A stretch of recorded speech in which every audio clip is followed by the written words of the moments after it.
पसरलेली असणार त्याला तू एकत्र केलंस, त्याबद्दल धन्यवाद देतो. तू स्तुती समर्पण करतो. विशेष तर प्रभू, जो तुझ्या वचनाचा अभ्यास आम्ही करत आहोत राजा, त्याबद्दल मनापासून तुझ्या नावाला धन्यवाद देतो. तू स्तुती समर्पण करतो. गेल्या सर्व सेशन्स मध्ये बाबा ज्या तुझ्या सेवकांचा उपयोग करून घेतला असेल, पवित्र आत्म्याच्या द्वारे त्यांच्याद्वारे तू आम्हाला शिक्षण दिलंस, त्याबद्दल मनापासून तुझी स्तुती आणि स्तुती करतो आणि तुझ्या नावाला धन्यवाद देतो. आजच्या ह्या पहिल्या पत्राच्या शेवटचा अध्याय त्याची 2 वचनावरती उमरण करत असताना विशेष प्रकारे तो आमचं सहाय्य करणं तुला विनंती करतो. प्रभू, आमचं बुद्धी आमचं ज्ञान नको राजा प्रभू, तर तुझ्या पवित्र आत्म्यानं तुझ्या आज तुझ्या सेवकाला तू चालव आणि आज आम्हा सर्वांचंही तू मार्गदर्शन कर. तुझं वचन ग्रास करण्यासाठी बाबा, ते स्पंज बाबा आत्मसात करण्यासाठी लागणारी विशेष प्रकारची दया आणि कृपा तुम्हाला पुरव राजा. आणि प्रभू, या वचनाद्वारे तुझ्या जीवनाच्या वचनाच्या मांड्यानं तो आम्हाला इथं पण भरून टाक अशी विनंती करतो आणि तुझ्या गौरव करून घे. विशेष तर ख्रिस्ता मी तुझ्याच्यानं प्रार्थना करतो, विनंती करतो राजा प्रभू. हे जे इंटरनेट आहे राजा, ते तुझ्या हातात समर्पित कर. सर्वांची गॅजेट्स तुझ्या हातात समर्पित करूया. Let everything work at zero defect in the name of Jesus Christ आपणार without interruption. Let it work on us. कारण प्रभू, तुझ्याच नावाचं गौरव करून घे अशी प्रार्थना आणि विनंती करतो. पुन्हा एक वार आम्ही सर्वजण लीन आणि नम्र होऊन तुझ्या हातात पडतो आणि प्रभू, तुझ्या चरणाशी वरतून बाबा तुझं वचन शिकत असताना विशेष प्रकारची दया आणि कृपा तुम्हाला पुरव आणि पुरली साबंध धन्यवाद देतो. पुन्हा एक वार बाबा तुझ्या सेवकाला आज जो आमच्याशी ज्याच्याद्वारे तो आमच्याशी बोलणार त्या सेवकाच्या हातात समर्पित करतो. त्यांच्याद्वारे तुमच्याशी बोल अशी प्रार्थना आणि विनंती करतो. एवढंच नाही, ते वचन ऐकून आत्मसात करून ग्रहण करून त्याप्रमाणे ते कृतीत आणण्यासाठी लागणारी कृपा तो आम्हाला पुरव अशीच तू याच्याशी प्रार्थना आणि विनंती करत प्रभू येशू ख्रिस्ताच्या पवित्र नावामध्ये मागितलं म्हणून त्या पित्या. आमेन. आमेन. आमेन. आमेन. आजचा आपला शास्त्र भाग आहे तिमोथेला पहिले पत्र अध्याय 6 आणि वचन 20 आणि 21. मी तुम्हाकरिता वाचतो. हे तिमोथ्या, तुझ्या स्वाधीन केलेली ठेव सांभाळ. अधर्मांच्या रिकाम्या वटवटीपासून आणि जिला विद्या हे नाव चुकीने दिले गेले आहे, तिच्या विरोधी मतापासून दूर राहा. ती विद्या स्वीकारून कित्येक विश्वासापासून ढळले आहेत. तुझ्या बरोबर कृपा असो. बंधू नेथन आपल्यामध्ये आहे आणि ते आपल्याला पुढे वचनातून चालवतील. Brother Nathan, this is your time.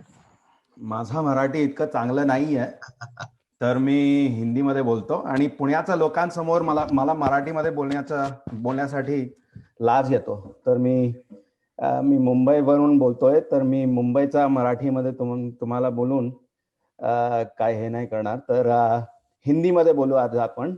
आणि फायनल जे ओव्हर आहे ते आपलं हिंदीच चांगलं असणार तुमच्यासाठी. ओके. तर पहिल्या तिमोथेचा किताब ह्याचा 6वा भाग आणि 20 आणि 21 ह्याच्यावर आपण थोडं मनन करू. इन दो वचनों का मुख्य मुद्दा यह है कि भाइयों, हमें सुसमाचार की रखवाली करना है.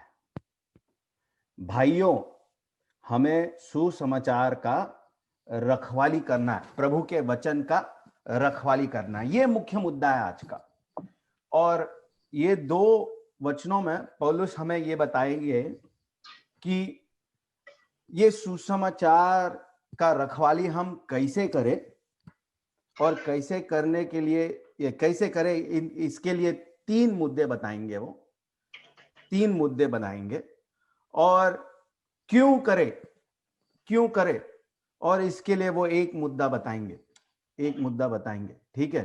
तो कैसे करें इस सुसमाचार का रखवाली ये कैसे करे.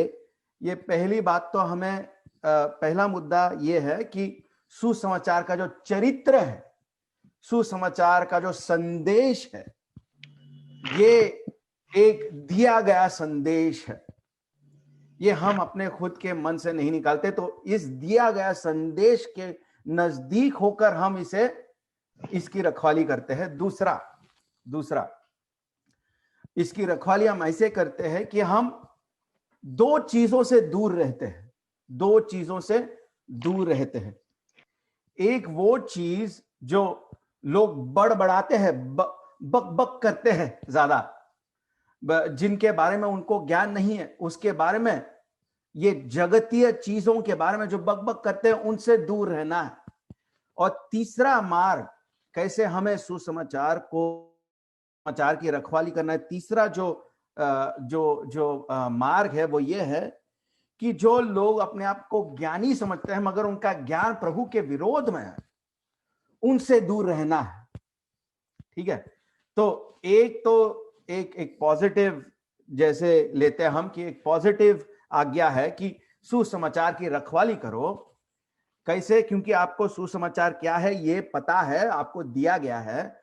और दो नेगेटिव ऐसे मार्ग है कैसे हमें सुसमाचार की रखवाली करना है, कि जो लोग ज्यादा बकबक करते हैं मगर उसमें खालीपन है, जगतीय सोच है, उनसे दूर रहो। और तीसरा, जो लोग अपने आप को ज्ञानी समझते हैं मगर दरअसल उनका ज्ञान प्रभु के विरोध में है, उनसे दूर रहो। तो इस प्रकार से आप उनकी रखवाली करोगे, सुसमाचार की रखवाली करोगे। और इसे क्यों करें हम? सुसमाचार की रखवाली हम क्यों करें? ये 21वां वचन में हम देखेंगे कि सुसमाचार की रखवाली इसलिए करना है क्योंकि जो लोग सुसमाचार के विरोध में अपना जीवन चलाएंगे, जो लोग सुसमाचार के विरोध में जाएंगे, वो लोगों का दरअसल विश्वास नकली विश्वास है। उनका जो विश्वास है, जिस सुसमाचार के ऊपर विश्वास है, उनका विश्वास गलत सुसमाचार के विश्वास के ऊपर है। और इस कारण उनका विश्वास जो है खोटी है, नकली है। और तो हम इसका रखवाली कैसे करें? इसका एक और पॉजिटिव यह है कि प्रभु के अनुग्रह के आधार पर, और ये भी हम 21वां वचन में देखेंगे। परिचय मैं इस प्रकार से करना चाहता हूं कि भाइयों, हम प्रभु की सेवकाई करने के लिए इस दुनिया में है। ठीक है, इतना तो मैं कह सकता हूं, और आप में से शायद हर एक ये कहेंगे कि अगर मैं प्रभु की सेवकाई नहीं कर सकता तो और क्या कर सकता हूं, ये मुझे नहीं पता।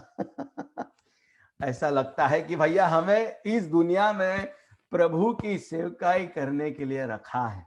ठीक है, मगर हमने देखा है ये ट्रेंड, ये सोशल मीडिया का ट्रेंड, जहां पर लोग सेवकाई के नाम पे अपना नाम को आगे रखना चाहते हैं, ना कि यीशु मसीह के सुसमाचार को। देखिए, हमें सुसमाचार के सेवक बुलाया गया है, और ये सुसमाचार हम अपने मनों से नहीं निकालते। ये सुसमाचार या वचन जो है, ये हमें दिया गया है, ये अपोस्टल ने दिया है, भविष्य वक्ताओं ने दिया है, और इस वचन को लिखकर हमारे और सौंपा दिया गया है। प्रभु के वचन को बांटने के लिए हम हमारे खुद की दिमाग को लड़ाने की कोशिश न करें। बड़े बड़े मीटिंग रखकर इस प्रकार का ज्ञान बांटने की कोशिश न करें जो वचन में लिखा ही नहीं है। दरअसल उन जैसे लोगों से दूर रहना है हमें। ऐसे भी लोग हैं आजकल जिनकी सेवकाई पूरी तरह से अपना नाम बढ़ाने के लिए वो करते हैं। दक्षिण भारत में एक बड़ा चर्च है जहां पर 1.5 लाख लोग इस कलीसिया में जाते हैं, और इस पासबान के साथ एक फोटो निकालने के लिए लोग जो है 3-3, 4-4 हजार रुपया भरते हैं केवल एक फोटो निकालने के लिए। दक्षिण भारत ही नहीं मगर बहुत सारे भारत के प्रांतों में ऐसे लोग हैं जो बहुत ही दिल से, मन से, भावनाओं से गाना गाकर बहुत सारी बातें करते हैं प्रभु के बारे में, यीशु के बारे में। मगर अगर आप उनके बातों को वचन से मिलाए तो उनके बातों में एक खोखलापन है, उनके बातों में केवल विनाश ही विनाश है। यदि उसके आधार पर आप चलोगे तो पहली बात तो हमें इस वचन की जरूरत इसलिए क्योंकि ऐसे लोग आज भारत देश में उपस्थित है, ऐसे लोग आज भारत देश में प्रचार कर रहे हैं सुसमाचार के सेवकों के नाम पे। मगर दूसरा कारण हमें इसलिए इस वचन के ऊपर ध्यान देना है, वो इसलिए क्योंकि भाइयों जो हमारा काम है वो किसी ज्ञानी कि हम ज्ञानी है भैया हम ज्ञानी है, आओ हमारे सामने बैठो, हमारे ज्ञान को हम आपके साथ बांटेंगे। हम ऐसे कोई ज्ञानी नहीं है भाइयों। हम तो प्रभु के सुसमाचार के को बांटने वाले लोग हैं। सुसमाचार का उत्पादन हमने नहीं किया भाइयों, इस सुसमाचार का उत्पादन हमने नहीं किया, ये सुसमाचार हमें दिया गया है। हम केवल उस जो न्यूज़पेपर को बांटते हैं ना, बंबई यदि आप आएंगे एक दिन तो बंबई के बीटी स्टेशन के सामने एक छोटा बच्चा रहेगा, आजकल है कि नहीं मालूम नहीं, लेकिन बीटी स्टेशन के सामने छोटा बच्चा क्या करता है, न्यूज़पेपर को बोलता है आज की ताजा खबर, आज की ताजा खबर ले लो ले लो। तो जो लोग सुसमाचार बांटते हैं वो केवल उस बच्चे की तरह है जो खबर लोगों तक पहुंचाने की कोशिश कर रहे हैं। हम कुछ खबर को उत्पादन नहीं कर रहे, ये हमें दिया गया है। और ऐसे बहुत सारे लोग हैं जो अपने बड़े बड़े मिनिस्ट्रीज, बड़े बड़े पैसे, बड़े बड़े सोशल मीडिया के प्लेटफॉर्म इस्तेमाल करके सुसमाचार को न बांटते हुए अपनी विशेष टिप्पणियां देते हैं।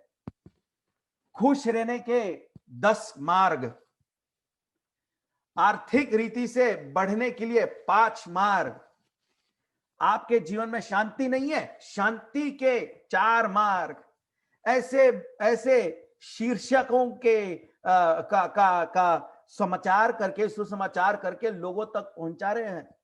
मगर भाइयों, वो जो सुसमाचार है अगर वचन के अधीन में नहीं है तो हम इससे दूर रहे।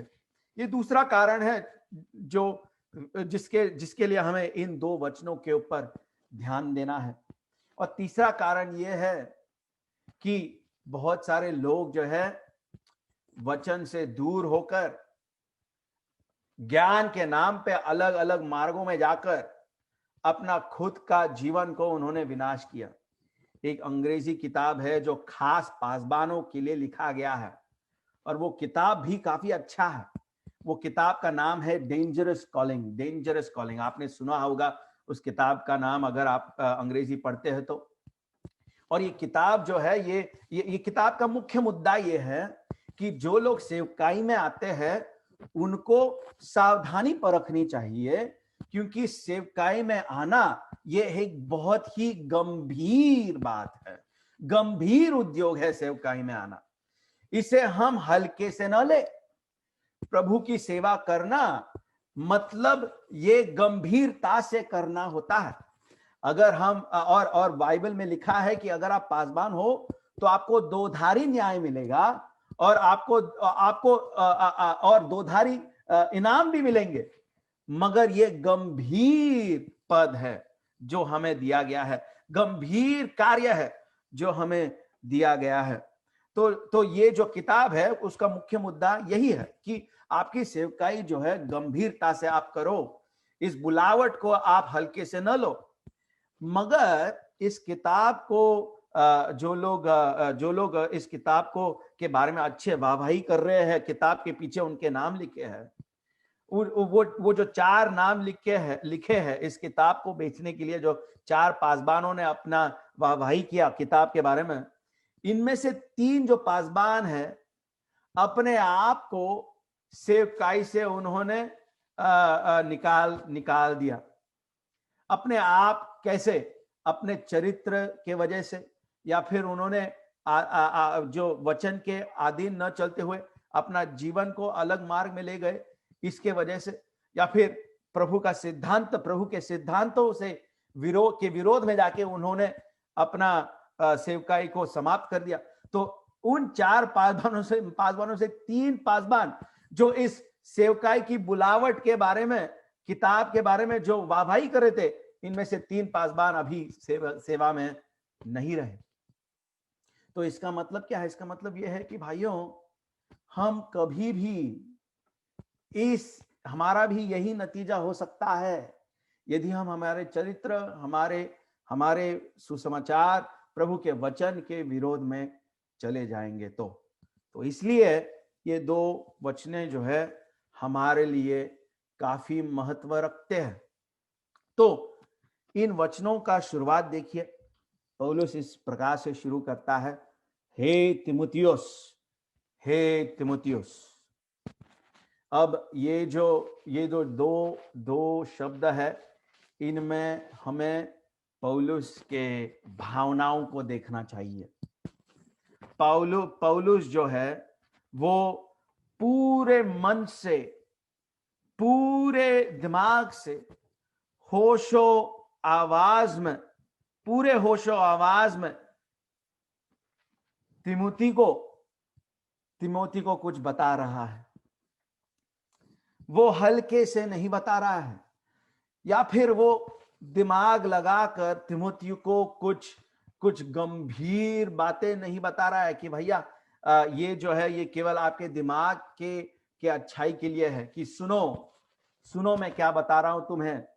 ऐसे चंद लोग हैं जिनको गणित अच्छा लगता है कि नहीं, गणित, और गणित में वो काफी अच्छे भी है, राइट, अच्छे भी है। ऐसे मैं नहीं था, मेरा गणित इतना कुछ खास नहीं था, मगर ऐसे जो लोग गणित में अच्छे रहते हैं उनको सिर्फ गणित में अपना ज्ञान बढ़ाना अच्छा लगता है कि नहीं। और ये जो पौलुस कहता है, पौलुस जब तिमोथियुस से बात कर रहा है और कहता है कि हे तिमोथियुस, वो ये नहीं कह रहा है कि भाई तिमोथियुस आजा बैठ जा, बात करता हूं तेरे साथ, या फिर वो ये नहीं कह रहा है कि आजा तिमोथियुस तुमको मैं कुछ ज्ञान दे दूं, अच्छा ज्ञान दे दूं, मुझे ज्ञान बांटना है। नहीं, इन दो शब्दों में हमें पौलुस का जो सोच विचार है, चिंता है तिमोथियुस के लिए, इस कलीसिया, इफिसियों का कलीसिया के लिए जो उस पौलुस का सोच विचार है, उसका पूरा मन लगाकर तिमोथियुस से वार्तालाप कर रहा है पौलुस। गंभीरता से तो वार्तालाप कर ही रहा है, मगर खून पसीने से वार्तालाप कर रहा है यहां पर पौलुस। इसका मतलब क्या है हमारे लिए? इसका मतलब यह है कि इन दो वचनों में पौलुस का पूरा खून पसीना बहा है। इन दो वचनों में पौलुस का जो आज्ञा है, ये काफी गंभीर आज्ञा है, ये दिखाई दे रहा है।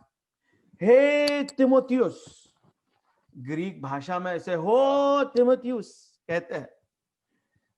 जब एक माँ अपने बेटे को किधर गिरते हुए देखती है, तो माँ बेटे के पास भागते हुए कहते हैं ओ बेटा, है कि नहीं, कि ओ बेटा गिर गया, बेचारा गिर गया, इसे संभालते हैं।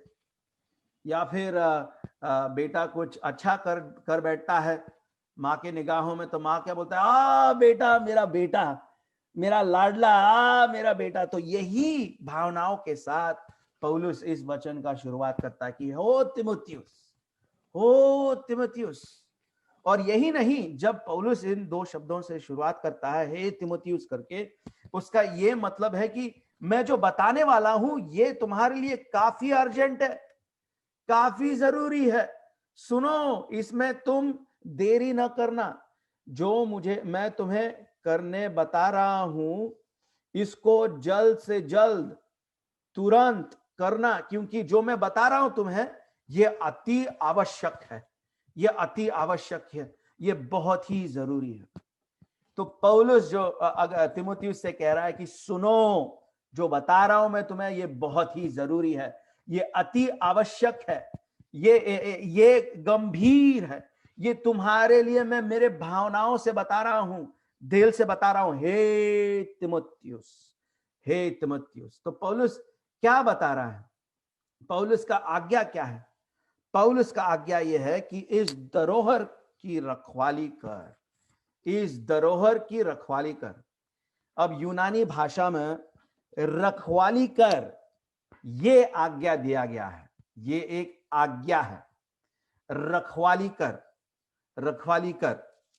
ये जो आज्ञा है, हम दूसरे तिमोथियुस का राष्ट्र पत्र, इसके पहले अध्याय 12 और 14 वचन में भी देखते हैं। दूसरा तिमोथियुस का राष्ट्र पत्र, इसका पहला अध्याय 12 और 14 वचन। इस कारण मैं इन दुखों को भी उठाता हूं, पर लजाता नहीं, क्योंकि मैं उसे जिस पर मैंने विश्वास किया जानता हूं, और मुझे निश्चय है कि वह मेरी धरोहर की उस दिन का तक रखवाली कर सकता है।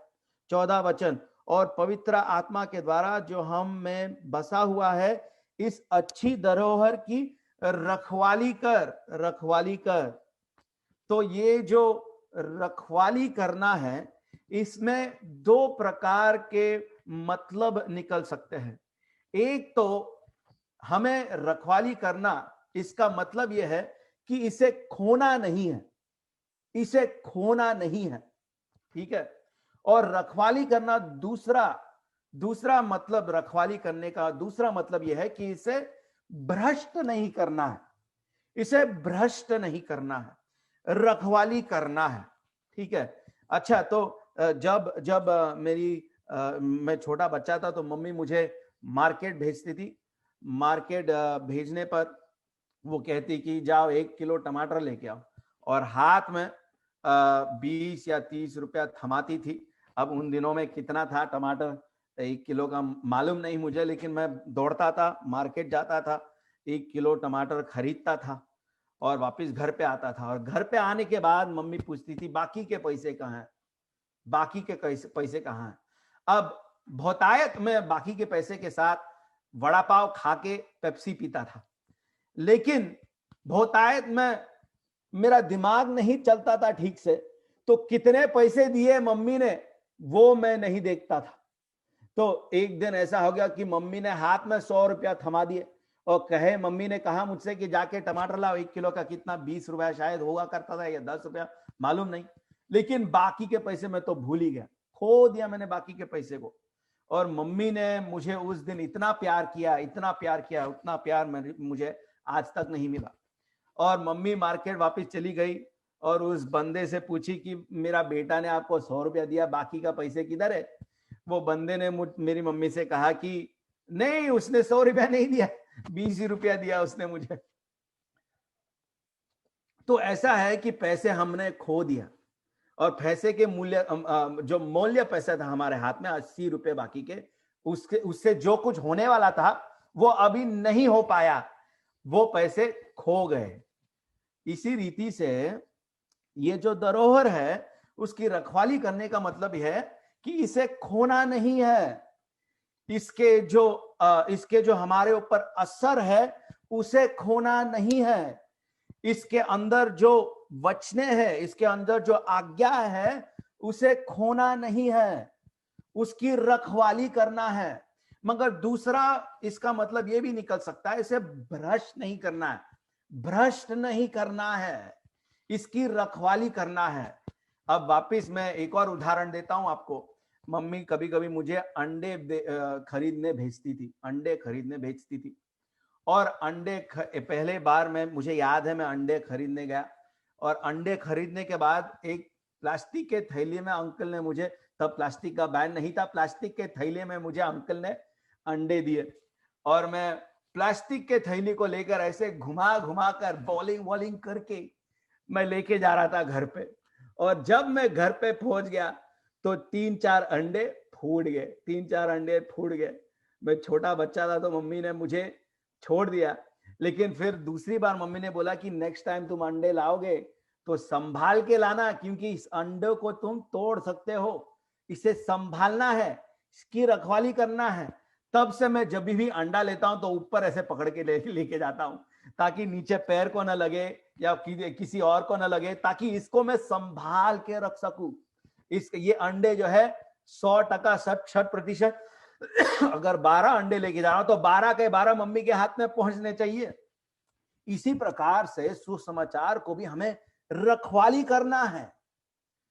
ये जो वचन को रखवाली करना है, इसको भ्रष्ट नहीं करना है, इसको गलत, इसका दुरुपयोग नहीं करना है, इसको तोड़ना नहीं है, इसको इससे हटना नहीं है, इसकी रखवाली करना है।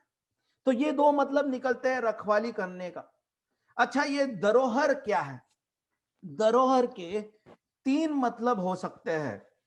अब मेरे हिसाब से मैं आपको पहले ही बता दूं भाइयों कि मेरे हिसाब से ये जो 3 मतलब है, ये तीनों के तीनों मतलब जो है इनको अलग अलग करना मैं उचित नहीं समझता, क्योंकि पहले तीमुथियुस के पहले अध्याय में ही तीमुथियुस ने कहा कि तुम्हारा जो सुसमाचार है ये केवल तुम्हारे लिए ही नहीं है, ये कलीसिया के लिए भी अच्छा है। और ये ही नहीं, पहले से ही पौलुस ने कहा कि तुम्हारा जो सुसमाचार है तुम्हारे जीवन में परिवर्तन लाना चाहिए। तो सुसमाचार और जीवन में काफी नजदीकी रिश्ता है, इसे हम दूर नहीं रख सकते। जब हम सुसमाचार को मानते हुए एक गलत जीवन जीते हैं तो हम ये दर्शा रहे हैं कि हमें सुसमाचार क्या है ये नहीं पता। और जब हम सुसमाचार के ओर चलते हुए गलत जीवन जीते हैं तो हम सुसमाचार को दरअसल पहचान नहीं पाते। और जब सुसमाचार को नहीं जानते हैं मगर अच्छे जीवन जीने की कोशिश कर रहे हैं तो ये भी व्यर्थ है, क्योंकि अच्छा जीवन जो प्रभु को उचित रहे वो हम सुसमाचार के बिना जी ही नहीं सकते। तो इसलिए सुसमाचार और जीवन में काफी नजदीकी रिश्ता है। मगर फिर भी ये जो धरोहर है इसके तीन मुद्दे, तीन ऐसे विचार ऐसे निकाले गए हैं। एक तो थिमोथियु का आत्मिक जीवन। तो ये जो धरोहर है, पौलुस कह रहा है थिमोथियु से, ये जो धरोहर है मतलब ये जो तुम्हारा आत्मिक जीवन है इसके ऊपर ध्यान दो, इसकी रखवाली करो, आत्मिक जीवन की रखवाली करो। अब ये हो सकता है, क्यों हो सकता है? क्योंकि पौलुस ने कहा कि अच्छे ज्ञान से पूरे मन से काम करो, है कि नहीं? तुम्हारा मन ठीक होना चाहिए, तुम्हारा ज्ञान ठीक होना चाहिए, तुम्हारा चरित्र ठीक होना चाहिए, है कि नहीं? पौलुस ये बता चुका है तीमुथियुस को। तो ये हो सकता है कि पौलुस ये कह रहा है कि तुम्हारे आत्मिक चरित्र के ऊपर ध्यान दो, उसके ऊपर उसकी रखवाली करो। या ये भी हो सकता है कि पौलुस उनसे कह रहा है कि तुम्हारे जो सेवकाई में बुलावा आया है, तुम्हारी सेवकाई की जो बुलावट है इसकी तुम रखवाली करो। अब ये भी हो सकता है, क्यों? क्योंकि पौलुस ने बताया है कि थिमुथियुस को, पूरे किताब में पौलुस थिमुथियुस से कह रहा है कि जो गलत सिद्धांतों को सिखाते हैं उनसे बच के रहना, गलत सिद्धांतों से दूर रहना, जो गलत सीख सिखाते हैं उस तरह के लोगों से दूर रहना। तो ये पौलुस ने पहले से ही बता चुका है। तो ये भी हो सकता है कि पौलुस थिमुथियुस से कह रहा है कि तुम्हारी जो बुलावट है सेवकाई की, इसकी रखवाली करना, अपने आप को सेवा से निकाल बाहर न करना, जैसे कि वो 3 पासबानों के बारे में बता रहा था। तो ये एक हो सकता है। या फिर ये भी हो सकता है कि पौलुस थिमुथियुस से कह रहा है कि जो अपोस्टल से तुम्हें सिद्धांते मिले हैं, जो सुसमाचार तुम्हें बहुत ही सरल रूप से दिया गया है, इस सुसमाचार से की रखवाली करना, इस सुसमाचार की रखवाली करना, इस सुसमाचार से दूर न जाना। सुसमाचार जैसे दिया है वैसे ही तुम प्रचार करो और इसकी रखवाली करो। अब ये तीनों जो राय है, शायद ये तीनों राय दूसरे थिमुथियुस के रासपत्र 1 अध्याय 12 वचन में शायद हमें दिखाई देते हैं। मगर यहां पर शायद ये तीनों के तीनों जो राय है, अर्थात थिमुथियुस के आत्मिक जीवन या फिर उसकी सेवकाई में बुलावट या फिर अपोस्तल के सिद्धांत, ये तीनों के तीनों राय में हम एक राय को एक शब्द में हम रख सकते हैं और वो है सत्यता या सच्चाई। और ये सच्चाई हमें सुसमाचार में मिलता है, सुसमाचार या वचन में मिलता है, प्रभु के वचन में मिलता है। तो मेरे राय में पौलुस ये कह रहा है कि ये जो धरोहर है, ये धरोहर है, इसमें थिमुथियुस का आत्मिक जीवन भी शामिल है, थिमुथियुस का सेवकाई में बुलावट भी शामिल है, और थिमुथियुस का सिद्धांतों के ऊपर, सुसमाचार के ऊपर अपना जीवन को दृढ़ रखना भी है। ऐसा मैं क्यों कह रहा हूं? क्योंकि जब सुसमाचार या फिर प्रभु के सिद्धांतों के ऊपर थिमुथियुस दृढ़ रहेगा तब वो सेवकाई का लक्ष्य पूरा करेगा। जब थिमुथियुस सिद्धांतों के ऊपर दृढ़ रहेगा या उसकी रखवाली करेगा तभी ही एक जीवन सरल मार्ग में चलता रहेगा। तो इसलिए मेरा राय है कि यहां पर ये जो धरोहर दिया गया है वो है सुसमाचार, वो है सत्य, वो है पौलुस का दिया गया पत्र, जो उसे अभी पूरे कलीसिया में पढ़ना पड़ेगा। ये में हम 20वां वचन में देखेंगे। तो पौलुस क्या कह रहा है? सरल रीति से पौलुस का आज्ञा ये है कि ये जो धरोहर है, इस धरोहर को अच्छी तरह से देखभाल करना, रखवाली करना। अब जब हम किसी का, हमारे पैसों की रखवाली करते हैं तो हमारे पैसों को हम बैंक में डिपॉजिट करते हैं, बैंक में जमा करते हैं, और हमारा ये सोच विचार है कि बैंक जो है हमारे पैसों को खोएंगे नहीं, बैंक जो है हमारे पैसों को की रखवाली करेंगे, कि जब भी मैं बैंक जाऊंगा तो और मेरे पैसों को मांगूंगा तो बैंक नहीं कहेगा हमसे कि भैया अभी तुम्हारा पैसा हमारे पास नहीं है, चला गया, पूरा हो गया, बैंक के पास तुम्हारा पैसा नहीं है। मगर अगर ऐसे बैंक अगर हमें मिलेगा, पंजाब नेशनल बैंक, तो हम जरूर कायदे के हिसाब से हमारी पैसे को वापस हासिल करने की कोशिश करेंगे। मगर आम तौर पर हमारे दुनिया में बैंक में अगर पैसा हो तो हमें ऐसा लगता है कि बैंक में हमारा पैसा सुरक्षित रूप से रहेगा, क्योंकि बैंक जो है हमारे पैसों की रखवाली करता है कि नहीं? उनके जमानों में जब कोई किसी की रखवाली करता था, पैसों की हो या मुख्य पदार्थों की हो, तो उनके जमाने में किसी व्यक्ति के हाथों में डाल देते थे, किसी व्यक्ति के हाथों में डाल देते थे। जैसे कि हमारे घरों में जो अलमारी की चाबी है वो हमारे बीवियों के पास रहता है, हमारे पास नहीं रहता। आपके घर में कैसा है मालूम नहीं, मगर मेरे जो घर के महत्व चीजें हैं जिस अलमारी में रहते हैं, उसकी चाबी मेरे पास नहीं रहता, उसकी चाबी मेरी बीवी के पास रहता है, क्योंकि मुझे पता है कि ये चाबी कभी ना कभी खो दूंगा मैं इतना यहाँ वहां भाग दौड़ करता हूं, तो ये चाबी जरूर मेरे हाथ से खो दूंगा। तो इसलिए अलमारी की जो चाबी रहती है वो मेरे बीवी के हाथ में रखता हूं मैं, और मेरी बीवी जो है इसे संभालती है। तो मैं जब भी पूछता हूं बीवी से, अरे थोड़ा 500 रुपया निकालो वहां से अलमारी से, तो बीवी निकाल कर वो 500 रुपया मेरे हाथ में रखती है। इसका मतलब ये है कि मेरी बीवी जो है हमारी हमारे जो मुख्य पदार्थ है या फिर पैसे है, उसकी देखभाल या रखवाली करती है। तो रखवाली हम उसकी करते हैं जो काफी महत्व की चीजें है, जिसे हम महत्व समझते हैं हमारे जीवन में। हम कभी भी ऐसे चीजों की रखवाली नहीं करते जिसे हम आमतौर पर फेंक देते हैं।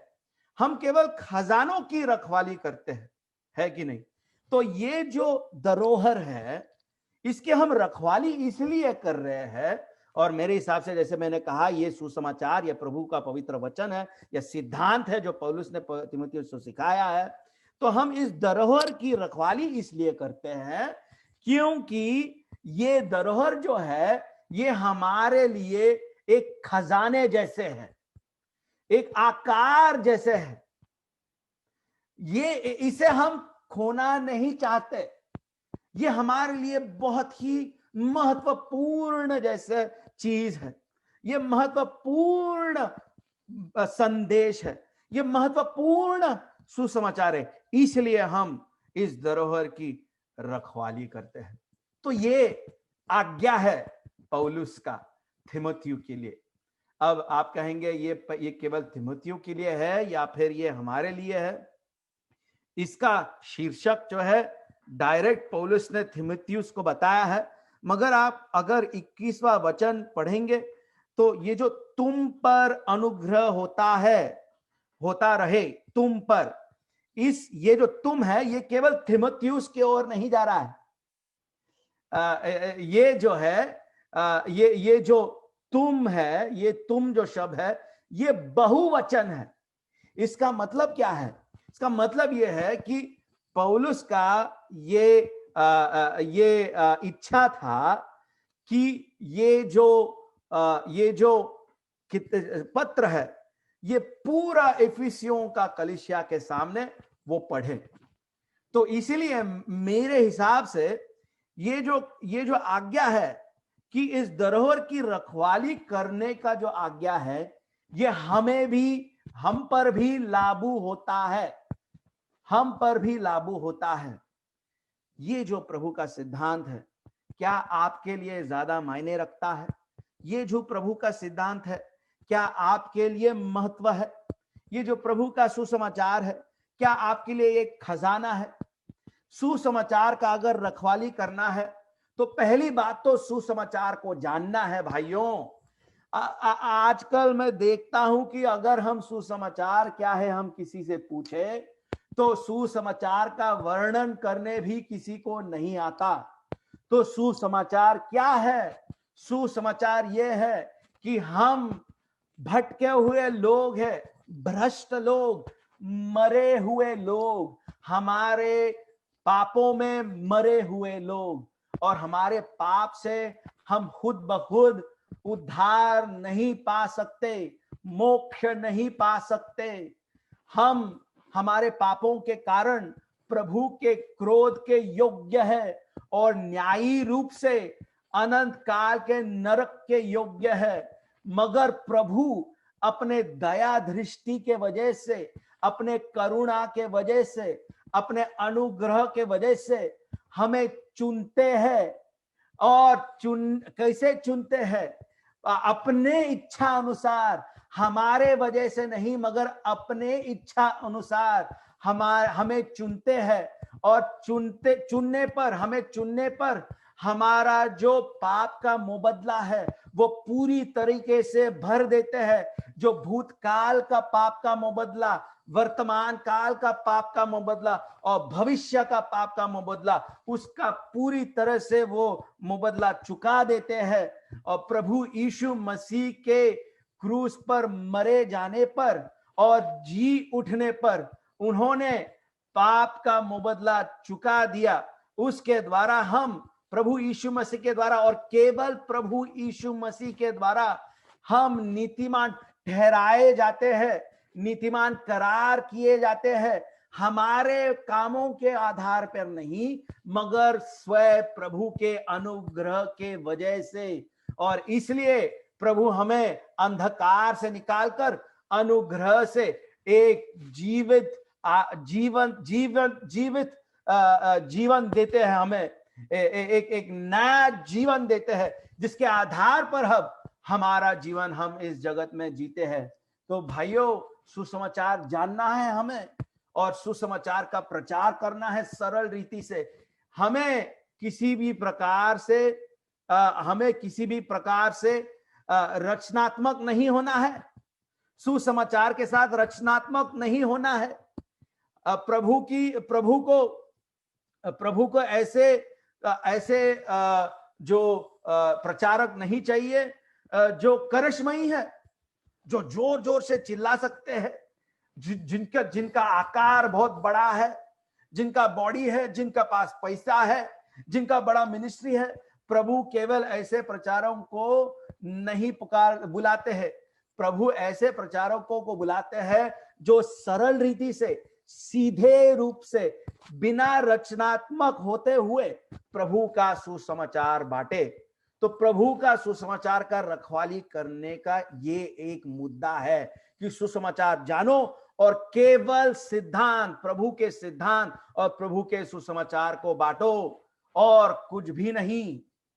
और फिर हम प्रभु के सुसमाचार को या इस सिद्धांत को कैसे हम रखवाली कर सकते हैं, अब यहां पर हम देखेंगे कि यूनानी भाषा में 2 क्रियापदें हैं, मगर पहला क्रियापद जो ये है कि हमें इससे दूर हटना है। देखिए आप 20वां वचन में, और जिस ज्ञान की ज्ञान कहने भी ही भूल है उसके अशुद्ध, बकवाद और विरोध की बातों से परे रहे। तो इससे हमें परे रहना है। तो प्रभु के सुसमाचार की रखवाली करने का मतलब ये भी है कि चंद चीजों से हमें दूर रहना है, चंद चीजों से हमें परे रहना है। कभी कभी हमारे जो ज्ञानी भाई है, ज्ञानी भाई मतलब वो भाइयों जिनका दिमाग 100 किलोमीटर के हिसाब से चलता है।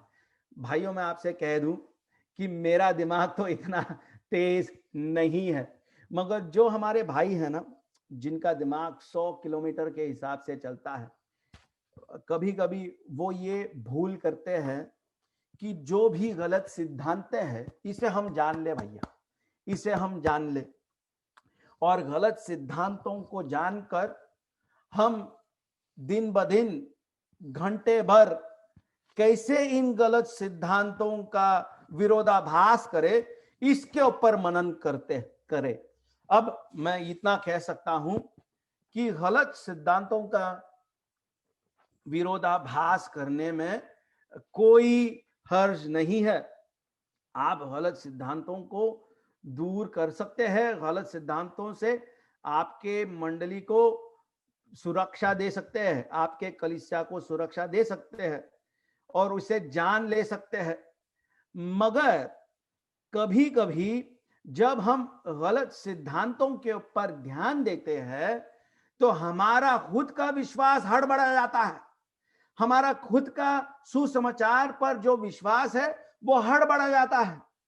उदाहरण देता हूं मैं जब अमेरिका में पासबान था तो मैं युवकों को सिखाता था, और ये युवक जो है नजदीकी यूनिवर्सिटी में जाते थे, और उस यूनिवर्सिटी में विज्ञान के नाम पे अनाप शनाप चीजें सिखाया दिया जाता था इन बच्चों को। और ये बच्चे जो है बार बार यूनिवर्सिटी में जाकर मेरे पास आकर पूछते थे कि आप कैसे कह सकते हैं पासबान कि बाइबल में कोई भी विरोधाभास के चीजें नहीं है, कि बाइबल सरल और सत्य है, आप इतना विश्वास के साथ कैसे कह सकते हैं? क्योंकि हमारी जो टीचर है वो कहती है कि ये जो जगत है ये कई सालों से, कई अरबों सालों से चलता आ रहा है, और आप कह रहे हैं कि इस जगत को प्रभु ने 7 दिन में बनाया, ये आप कैसे कह सकते हैं? हम तो सिर्फ ये कहते हैं कि हम विश्वास करते हैं कि बाइबल जो कहता है ये सत्य है, और सत्य के सिवा और कुछ नहीं कहता बाइबल। और बाइबल ये सिखाता है कि प्रभु ने इस जगत को 6 दिनों में बनाकर 7वां दिन आराम किया। तब वो पूछते ये कैसे हो सकता है? तो मैंने कहा, मैं उनसे कहता हूं कि ये ऐसे होता है क्योंकि ये वचन जो है ये प्रभु ने लिखकर हमें सौंपा है, प्रभु ने लिखकर हमें सौंपा। अभी मैं चाहूं तो विज्ञान में मेरे दिमाग को उलझा सकता हूं, अगर मैं चाहूं तो उस यूनिवर्सिटी के प्रोफेसर को मैं पत्र लिख सकता हूं, मगर मेरा ये इच्छा है कि मेरे बच्चे जिसको प्रभु ने मेरे और सौंपा, और जो बच्चे प्रभु के हैं इनको मैं सुसमाचार दूं, सही सिद्धांत दूं, और सही सिद्धांत देने पर उनका जब हृदय परिवर्तन होगा तो इस सिद्धांतों के ऊपर, इस सुसमाचार के ऊपर उनका विश्वास डटा रहेगा। मुझे विज्ञान की पढ़ाई लिखाई करने की जरूरत नहीं है, वचन को बांटने का जरूरत है। तो ये क्या कहते हैं, इससे परे रहो, इससे दूर रहो। अब परे रहो इसका मतलब क्या है कि जब कोई पराया है हमारे लिए, मतलब ये हमारे दोस्त नहीं है, इससे दूर रहते हैं हम, इससे अगर वो सामने से आ रहे हैं तो निकलकर दूसरा मार्ग पकड़ लेते हैं। ये कह रहे हैं वो कि इन जैसे लोगों से दूर ही रहना बेहतर है। तो हम ये धरोहर की रखवाली कैसे कर सकते हैं? गलत सिद्धांतों को प्रचार करने वालों से, गलत मार्गों में ले जाने वालों से हम दूर रहे। अब इसका मतलब यह हो सकता है कि हमारे कलीसियाओं में जो लोग गलत सिद्धांत सिखाते हैं, जो गलत सुसमाचार का प्रचार करते हैं, उनका नाम हम सभी के सामने रखें, ताकि आपके कलीसिया में अगर ऐसे लोग हैं जो यूट्यूब के माध्यम से या फिर फेसबुक लाइव के माध्यम से ऐसे लोगों की सेवा को सुनते हैं जो सुसमाचार के आधार पर नहीं है या फिर प्रभु के वचनों के आधार पर नहीं है, तो उन लोगों के बारे में जब आप अपने लोगों को बताएंगे, उनसे वो दूर रह सकते हैं। मैं आपको बता नहीं सकता कि मेरे ही कलीसिया में मैं जब बचपन में जब मैं कलीसिया में जाता था, मेरे ही कलीसिया में ऐसे चंद लोग थे जो भाई दिनकरन के बहुत बड़े फैन थे। और एक बार तो दिनकरन मुंबई सिटी आए, ये लोग गए दिनकरन के मीटिंग में और चंगाई वंगाई के मीटिंग में चले गए। और इसके बाद मेरे पिताजी को पता चला कि भाई ये लोग दिनकरन के बड़े फैन हैं। तो पिताजी ने सरासर कह दिया मंच से, मेज से, कि दिनकरन के मीटिंग में नहीं जाना है, क्योंकि दिनकरन जो है ये गलत सुसमाचार बांटता है।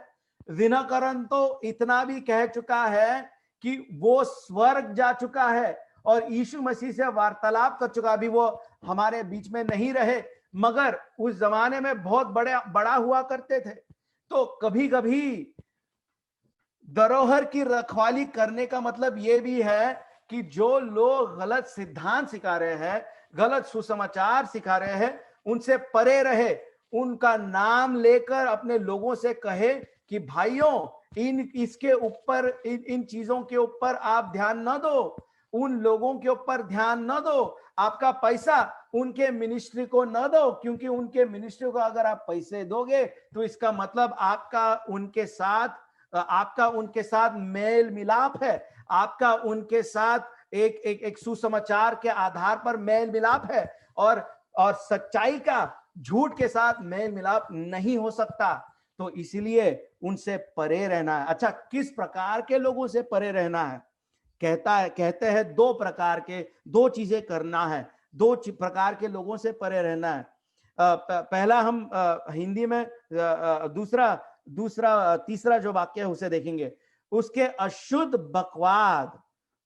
बकवाद करने वाले लोगों से हमें परे रहना है। ये ऐसे लोग हैं जो मुंह खोलकर बड़ी बड़ी बातें करते हैं, मुंह खोलकर बड़े बड़े शब्दों का इस्तेमाल करते हैं, मुंह खोलकर ऐसे बात करते हैं कि वो सर्वज्ञानी है। उनका मुंह जब निकलता है तो बहुत बड़े बड़े शब्द निकलते हैं, बहुत बड़ी बड़ी भाषाएं निकलती है। वो समझते हैं कि बहुत बड़ी बड़ी आत्मिक बातों को वो लोगों तक बांट रहे हैं, मगर जब हम इन बातों को जांचे परखे तो ये जगत के नजरिया से वार्तालाप कर रहे हैं, जगत के नजरिया से बोल रहे हैं, मतलब प्रभु के विरोध में इन शब्दों को बोल रहे हैं। और प्रभु के विरोध में जो शब्द है वो खोखले रहते हैं। अगर प्रभु के विरोध के शब्द को आप मानेंगे तो आप गलत मार्ग में चले जाओगे। देखिए, आदाम के भाग में क्या हुआ? शैतान ने आदाम के साथ झूठ बोला कि नहीं? शैतान ने एक छोटा सा झूठ बोल दिया, एक छोटा सा खोखला शब्द बोला। क्या कहा शैतान ने आदाम से कि क्या प्रभु ने सचमुच कहा कि तुम मरोगे, अगर इस फल को खाओगे तुम मरोगे? क्या प्रभु ने सचमुच कहा? और ये कहने से शैतान ने क्या कहा कि भैया, हाँ, प्रभु ने जो हकीकत बताया तुम्हें, इस हकीकत में पूरी सच्चाई नहीं है।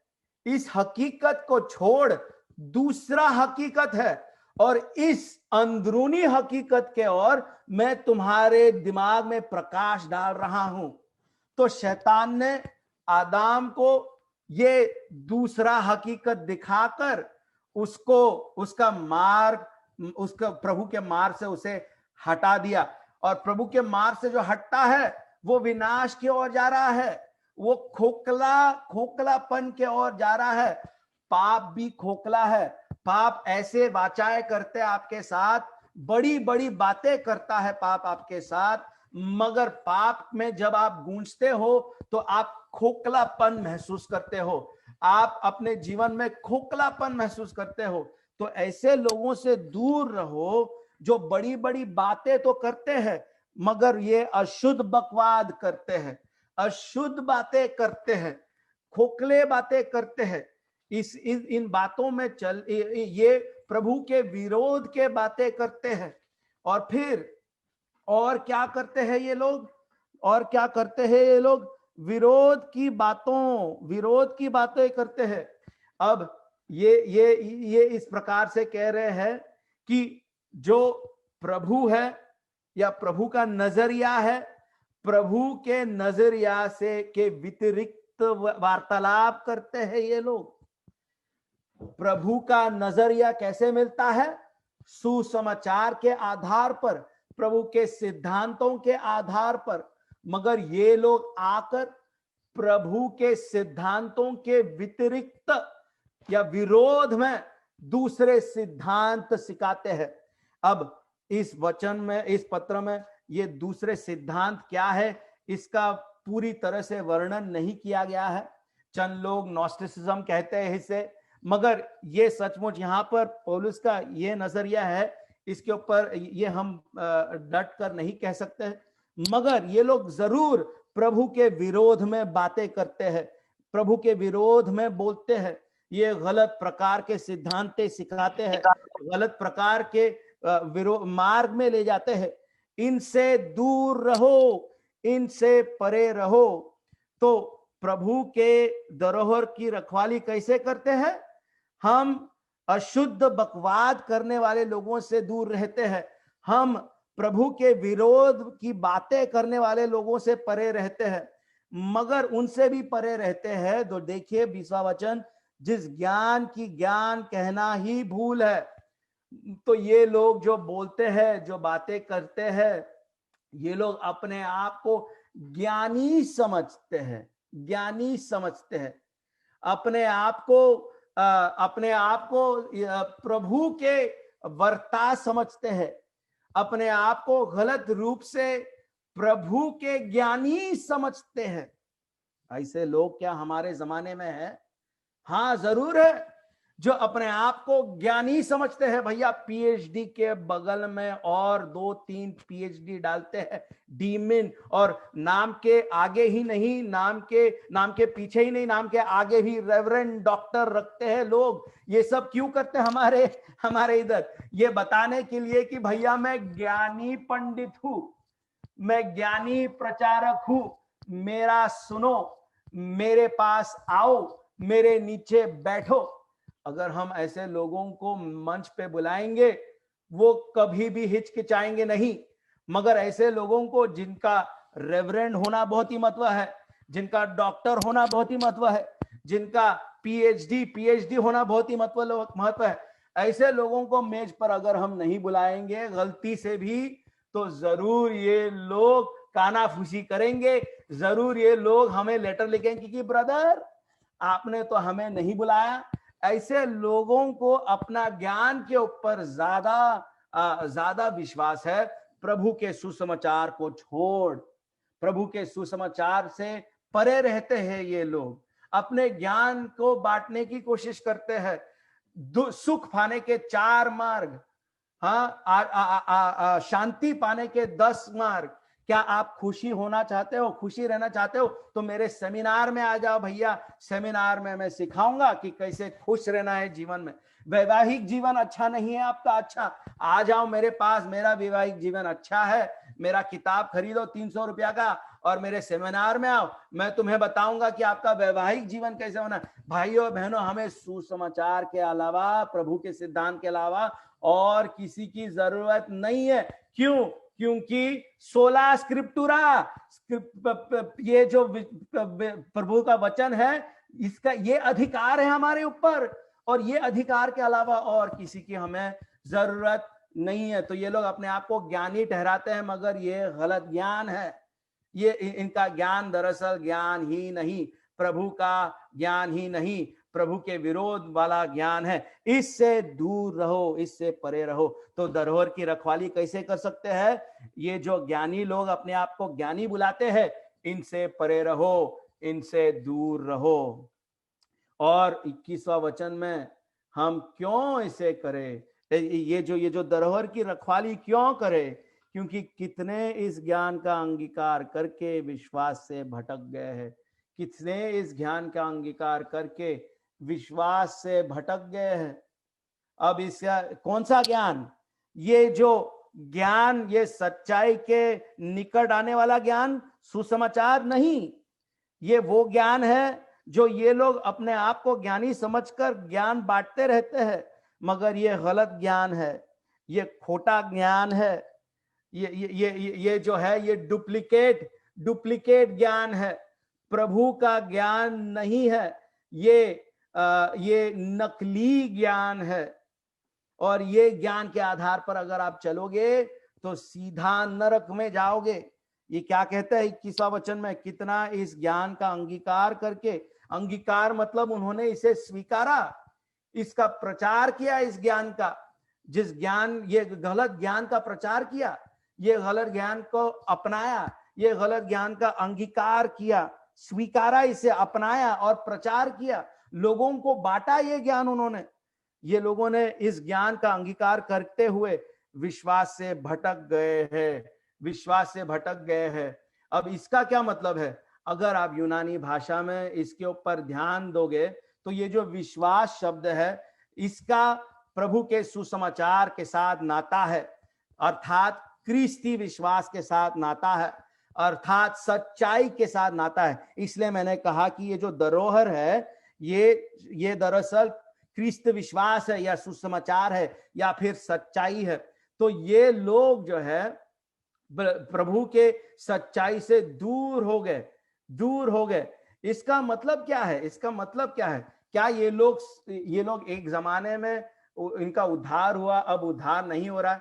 नहीं, यूनानी भाषा में ये उनका एक कंडीशन है, ये उनका कंडीशन है, ये उनकी स्थिति है, ये उनकी अवस्था है कि वो दरअसल भटके हुए लोग हैं, कभी उनका उद्धार नहीं हुआ था और उस भटके हुए मार्ग के आधार पर वो ये गलत ज्ञान के ऊपर अपना पूरा मन लगाकर गलत ज्ञान को बांट रहे थे।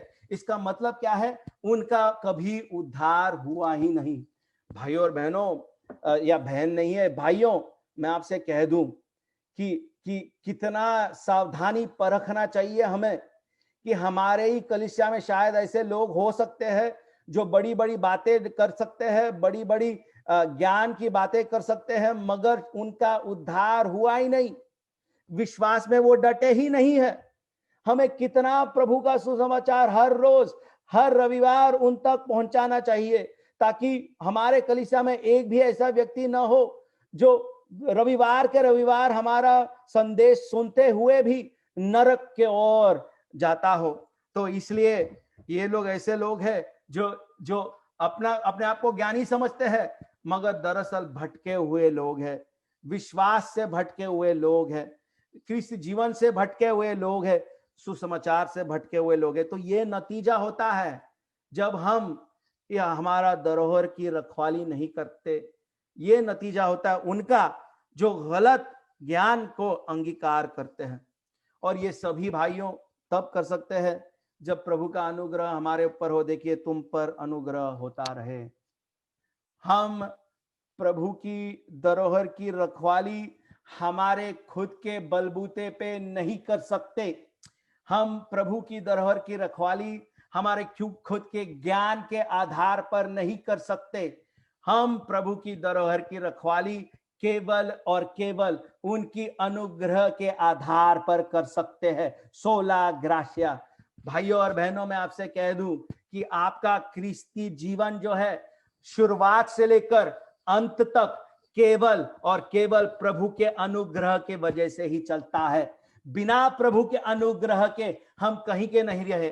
प्रभु का अनुग्रह क्या है? प्रभु का अनुग्रह जिसका हम लायक नहीं है, जिसके हम लायक नहीं है, वो हमारे ऊपर जब प्रभु न्यौछावर करते हैं, वो अनुग्रह है। जब प्रभु जिसके हम लायक नहीं है वो हमारे ऊपर उंडेलते हैं या एहसान करते हैं, ये अनुग्रह है। और प्रभु की धरोहर की रखवाली, सुसमाचार के ऊपर आधार पर हमारा जीवन जीना, पवित्र जीवन जीना, ये हम खुद के बलबूते पे नहीं कर सकते, खुद के ज्ञान पे नहीं कर सकते, खुद के क्षमता पे नहीं कर सकते।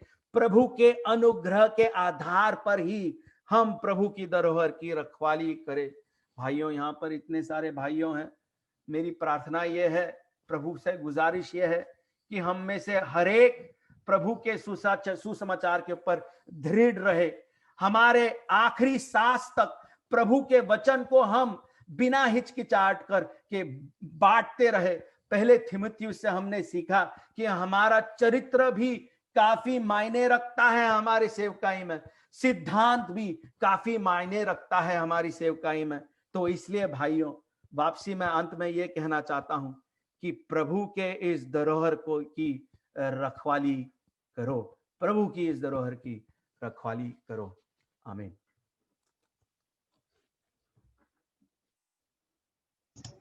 आमीन, आमीन ब्रदर। बहुत बहुत शुक्रिया भाई नेथन। सुंदर सा एक चेतावनी, एक आदेश पौलुस का तीमुथी के लिए जो था, उसको फिर से एक बार हमारे सामने आपने रखा है, और पूरे मन से हम धन्यवाद देना चाहते हैं आपके परिश्रम के लिए। और फिर से एक बार वचनों के द्वारा आपने हमें जो आह्वान दिया है, जो परमेश्वर ने जो सुसमाचार, जो सच्चा वचन मंडली को दिया है, उसके हम स्टीवर्ड है और उसको हमें धरे रखना है, उसके अनुग्रह से हमें रक्षा करना है। ये फिर से एक बार हमारे सामने आपने रखा, इसलिए मैं पूरे मन से आपको धन्यवाद देना चाहता हूँ। हमारे मध्य भाई है, और मैं विनती करता हूँ, अगर आपके कोई इस टेक्स्ट के ऊपर, इस परिच्छेद के ऊपर आपके कोई प्रश्न हो, तुमचे जर काही प्रश्न असतील तर तुम्ही विचारू शकता, किंवा ह्या परिच्छेदावर आणखीन तुम्हाला काही टिप्पणी द्यायची आहे, अभिप्राय द्यायचा आहे, तुम्ही देऊ शकता।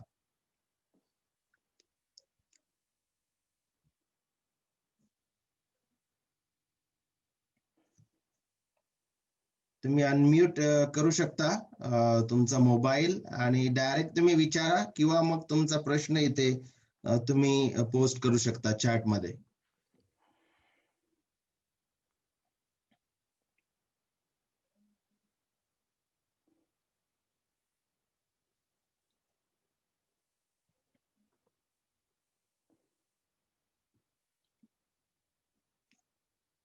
काही प्रश्न आहेत तुमचे?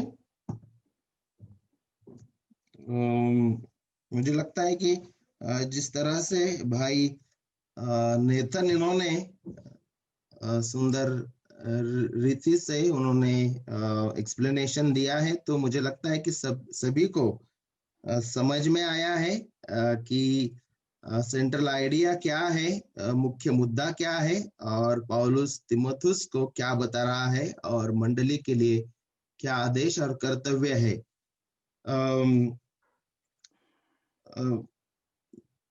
आज भी जिस प्रकार से आपने बताया कि ये केवल पहले शतक में का ही, पहले शतक की समस्या नहीं थी, परंतु आज भी हम देखते हैं कि ऐसे गुणवाद, रहस्यवाद और मसीह की शिक्षा को पीछे छोड़ के कोई खास नॉलेज जो है, कुछ रहस्य उसके पीछे आज बहुत सारे 99% चर्चेस जो है ऐसे रहस्यमय ज्ञान के पीछे दौड़ रहे हैं, और मिस्ट्री या कुछ गहन नॉलेज के ऊपर वो ज्यादा उनका फोकस रहता है, और लोगों को वो आकर्षित करते हैं, और लोगों को लगता है कि प्रभु यीशु मसीह का सुसमाचार जो है एक गेटवे है मसीह जीवन में आने के लिए, परंतु हमें इसमें और कुछ जोड़ना है।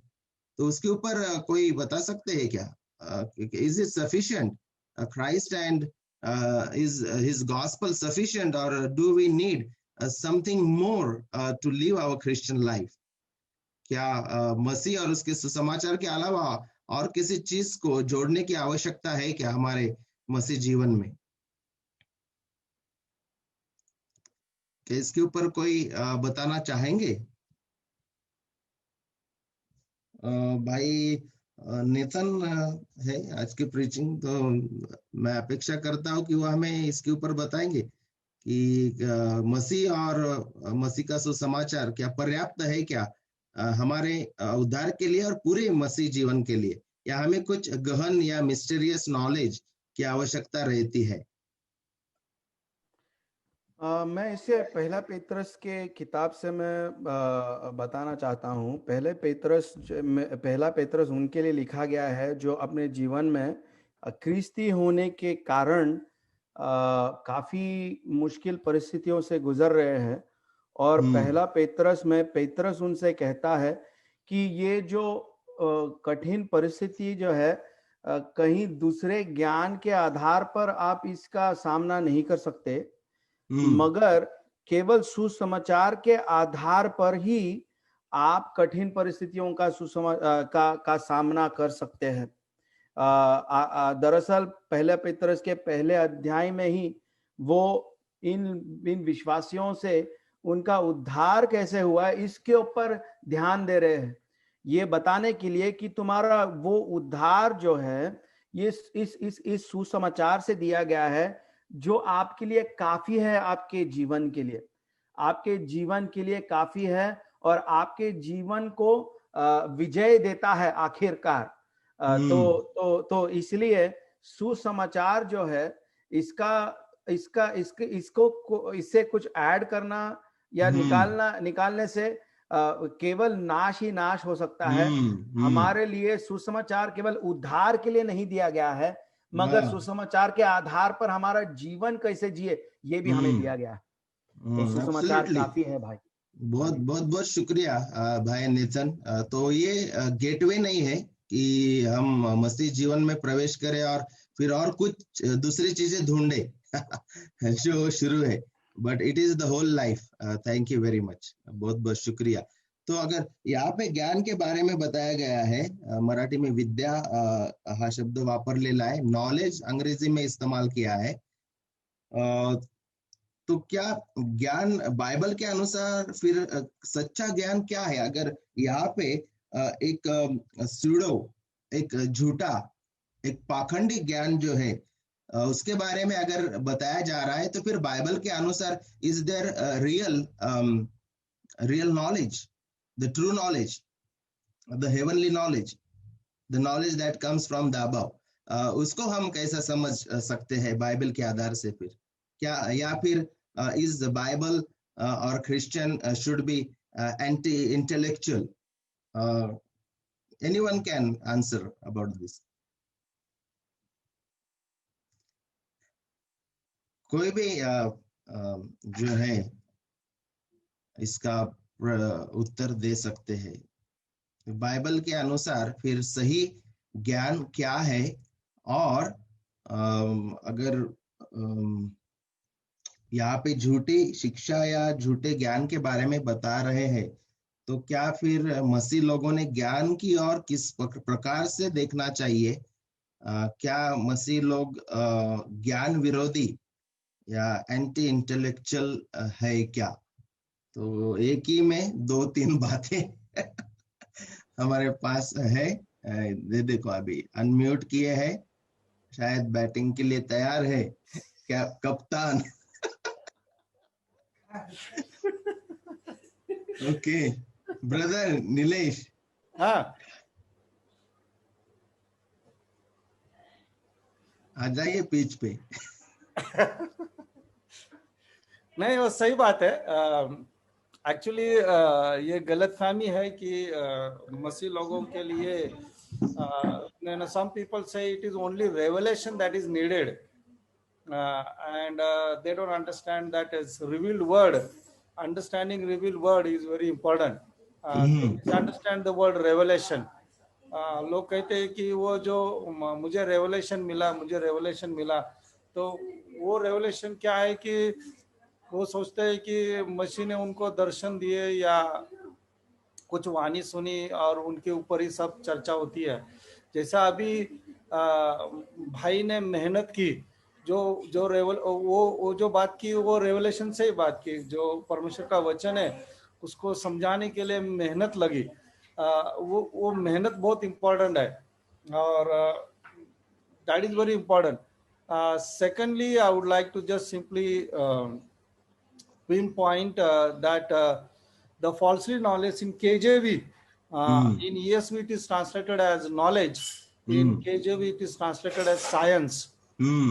Because in KJV में जो साइंस वर्ड यूज किया है 1611 का, वो लैटिन वर्ल्डेट का उसका प्रभाव था, और उसके वजह से science word, but then Latin में science is equal to knowledge है। जैसा कि जॉन मिल्टन का जो पैराडाइज लॉस्ट है उसमें भी वो साइंस वर्ड नॉलेज के लिए यूज करता है।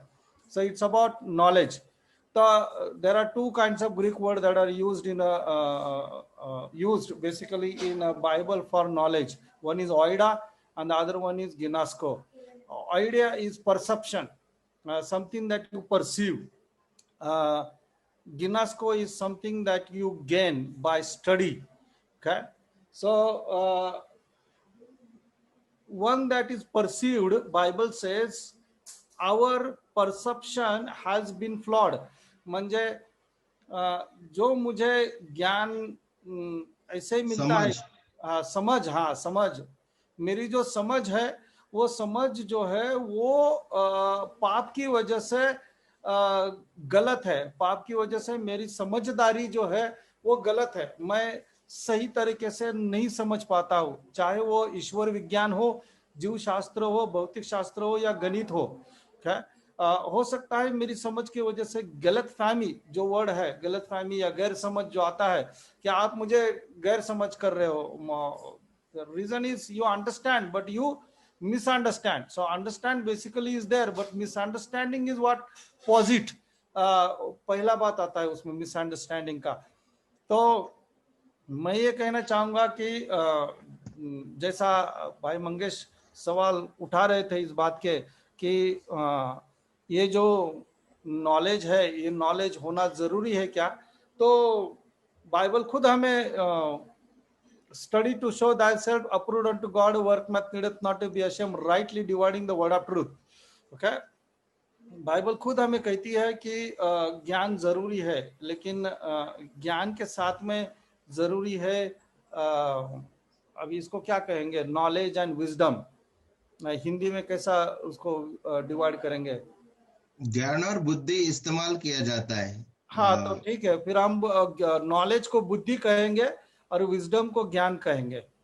अगर नॉलेज को हम बुद्धि कहते हैं तो बुद्धि जो है उल्टा किया, उल्टा कर दिया। नॉलेज ज्ञान है, विजडम बुद्धि है। अच्छा, ऐसा है क्या? हिंदी में तो विजडम को ज्ञान बोलते हैं बोल के मैं अभी चेक कर रहा था डिक्शनरी में। कंफर्म करो। बाइबल में भी थोड़ा सा ये है, जहाँ पे विजडम है, नॉलेज कभी कभी बुद्धि यूज किया है। हाँ, वो इंटरचेंजेबली यूज है बाइबल के अंदर, हिंदी बाइबल के अंदर इंटरचेंजेबली यूज है। एक का मुझे लगता है कि जो आप बोल रहे perception and the other one is, ऐसा है क्या हो कि when to use, how to use, या गेन नॉलेज। ज्ञान जो विजडम है वो अलग है। ओके, जैसा मुझे पता है कि मेरा नाम नीलेश है, perception, what I perceive about my self, I exist, मेरा अस्तित्व है। ओके, वो परसेप्शन है। और मैं आपको देखता हूँ और आपके साथ बात करता हूँ, आपको स्पर्श करता हूँ, तो मुझे पता चलता है कि आपका भी अस्तित्व है। तो मुझे पता है मेरा अस्तित्व है, दैट इज परसेप्शन। जब मैं आपके साथ जो सेंसरी परसेप्शन है उसके साथ में बात करता हूं तो वो मुझे नॉलेज मिलता है, तो दैट इज द गिनास्को। तो इसको हम ऐसा डिफाइन कर सकते हैं क्या? ये मेरे पढ़ने में आया कि नॉलेज की ये बंदूक है, इसको इसका ज्ञान, बंदूक क्या है इसका ज्ञान, और विजडम वो कब चलानी चाहिए, राइट, हाउ टू यूज। लेकिन विजडम जो है वो परमेश्वर के साथ जुड़ा हुआ है, वो ज्ञान जो है वो गेन। हाँ, मतलब ये नॉलेज जो है, मैं अभी वो बुद्धि और ज्ञान का थोड़ा मेरा कंफ्यूजन है, तो मैं वो दोनों इंग्लिश वर्ड यूज करूंगा। नॉलेज जो है प्रोवर्ब्स जो है पढ़ रहा था, तो वो जो ऑथर है उसने इसका नॉलेज और विजडम का जो है प्रैक्टिकली थोड़ा सा एक्सप्लेनेशन दिया था कि नॉलेज का मतलब है we gain what is gun, but wisdom how to use and when to use. उन्होंने ये एग्जांपल दिया था। और एब्सोल्युटली बाइबल में नॉलेज को जो शब्द इस्तेमाल किया है ना ग्रीक में, वो नॉसिस शब्द है। नॉसिस, हाँ, गिनस्को वर्ब नॉसिस, राइट। नॉलेज, गिनोस को आई थिंक आई नो होता है ना, आई नो। हाँ वही वर्ब है वो, यस, हाँ राइट वर्ब है, राइट, वर्ब है। Knowledge is gnosis, gnosis, right. Right, तो नॉसिस जो है निगेटिवली यूज किया है न्यू टेस्टामेंट में, और पॉजिटिवली भी यूज किया है। Right, positively 2 Peter chapter 3 verse 18 में grow in the grace and the knowledge of Lord Jesus Christ. इसका मतलब है कि आप गेन करो knowledge. Yes, grow grow. Right. और ये जो गेन करना है ना, ये नॉलेज है। और जो आपको बिना गेन किए हुए पता है, वो आइडा है। ओके ओके, हाँ, दैट इज परसेप्शन। और Sophia is another word for wisdom. तो विजडम परमेश्वर के साथ में जुड़ा हुआ है, लेकिन नॉलेज जो है वो गेन किया हुआ रहता है। तो मैं ये कहना चाहूंगा कि बाइबल में से नॉलेज हमको मिल सकता है, और विजडम जो है, बाइबल का जो बातें हैं किस तरह से अप्लाई करना है, हार्मोनेटिक्स जो है, एप्लीकेशन किस तरह से करना है, ये विजडम, ये याकूब की किताब में याकूब खुद कहता है कि ये जो विजडम है, if anybody lack wisdom let him ask of God, परमेश्वर से पूछो। उपदेशक की किताब क्या, Ecclesiastic chapter 8 talks about wisdom. And that wisdom is 1 Corinthians chapter 1 verse 30 says wisdom is Jesus Christ. Christ is the wisdom. Christ is the wisdom who has become wisdom for us. Okay, absolutely right. It is a presuppositional epistology is what I am trying to move forward with. Okay, so इसीलिए मैं कहता हूँ कि अगर कोई ख्रिस्ती व्यक्ति ये कहता है कि परमेश्वर के वचन के अलावा मुझे ज्ञान की या नॉलेज की जरूरत है, तो वो ठीक है। लेकिन जीने के लिए, pertaining to life, all the issues of life, पहला पेत्रस ये कहता है कि जीने के लिए जितना कुछ जरूरी है परमेश्वर ने उसके वचन में दिया हुआ है। So we have economy, we have business management, we have military, science, everything in the Bible. Okay? और जो एक्स्ट्रा रेवलेशन की बात करते हैं, जो कहते हैं कि ज्ञान की जरूरत नहीं है, वो बिना ज्ञान से नहीं रह सकते, क्योंकि even extra revelation it's in itself is a gyan. So it's illogical. अगर मैं कहूँगा कि मुझे बाइबल के अलावा और परमेश्वर से परमेश्वर के बातों की जरूरत है, या परमेश्वर के दृष्टांतों की या दर्शनों की जरूरत है, तो मैं वो जो दृष्टांत है, वो जो दर्शन है, उसके बाद में जो मुझे क्या बोलते हैं उसको इंफॉर्मेशन मिली है, that itself is the knowledge. Okay, हमारे मध्य, यस ब्रदर नेथन कंटिन्यू। ना अब कहिए ब्रदर, आप आगे बढ़ाइए। ओके, हमारे मध्य और कुछ पासबान है, और उसी तरह से कुछ भाई भी है। अगर उनके कोई प्रश्न होंगे तो वो पूछ सकते हैं। Any question?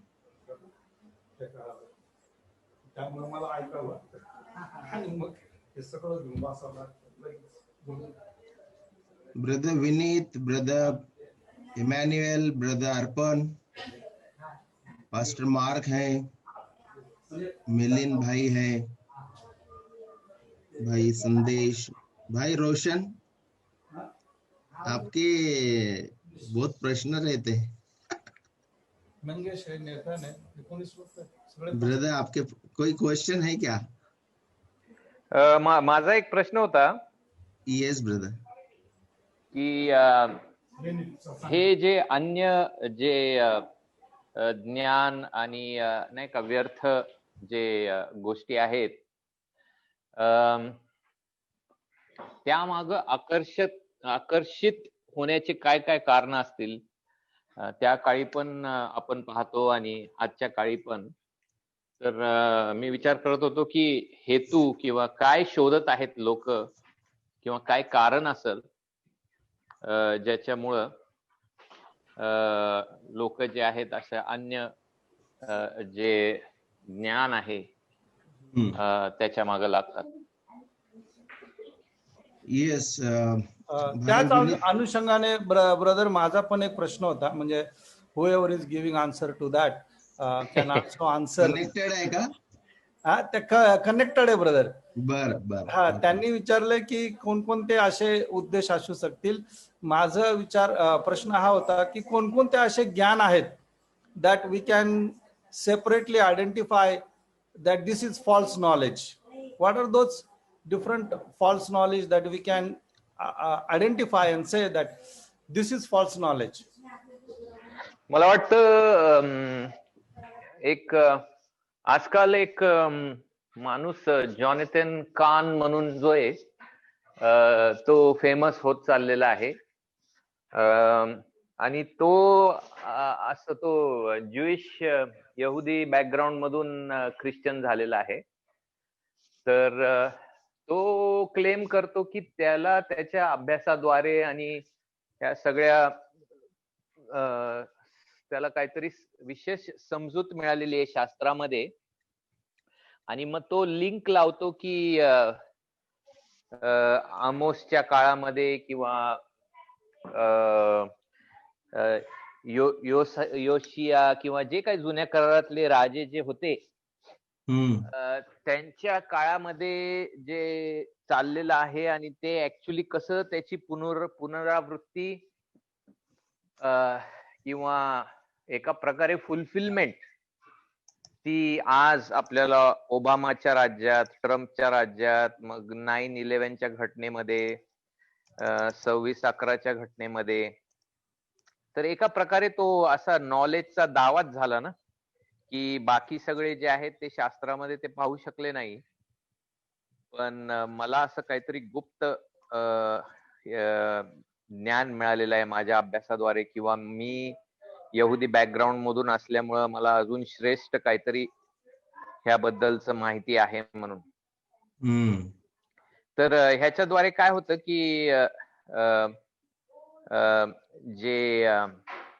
जे आपल्या गौरवी आशेवर आपला फोकस असला पाहिजे, आणि जी आशा जी आहे आपली ख्रिस्ताच्या पुन्हा येण्याची, ती आपल्याला पवित्रतेची उत्कंठा देते, धीर देते, आशा देते, दुःख सहन करण्याचं.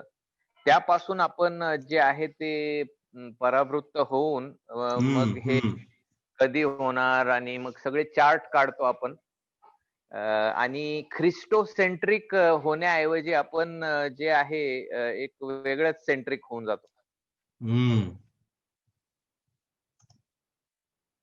Right, absolutely.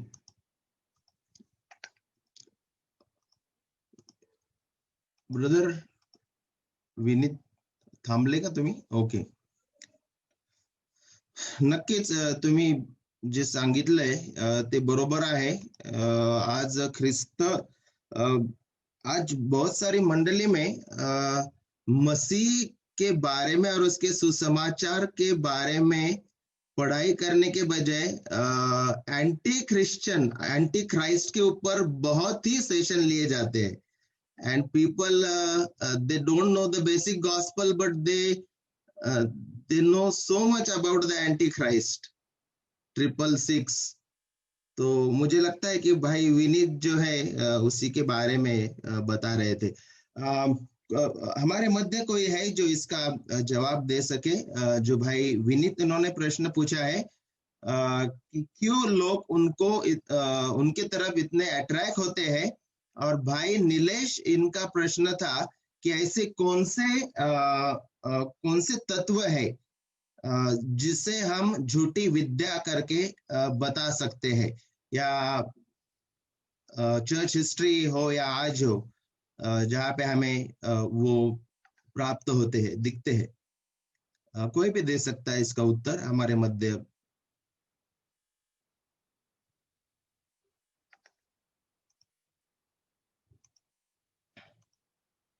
Anybody would like to give the answer? Brother Nathan, you're the main batsman.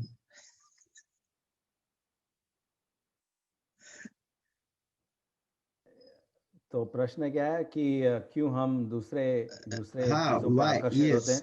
हैं। हाँ, आदान के भाग में हमने देखा कि एक बहुत ही सुनहरा परिस्थिति से आदम क्यों आकर्षित हुआ शैतान के ज्ञान से।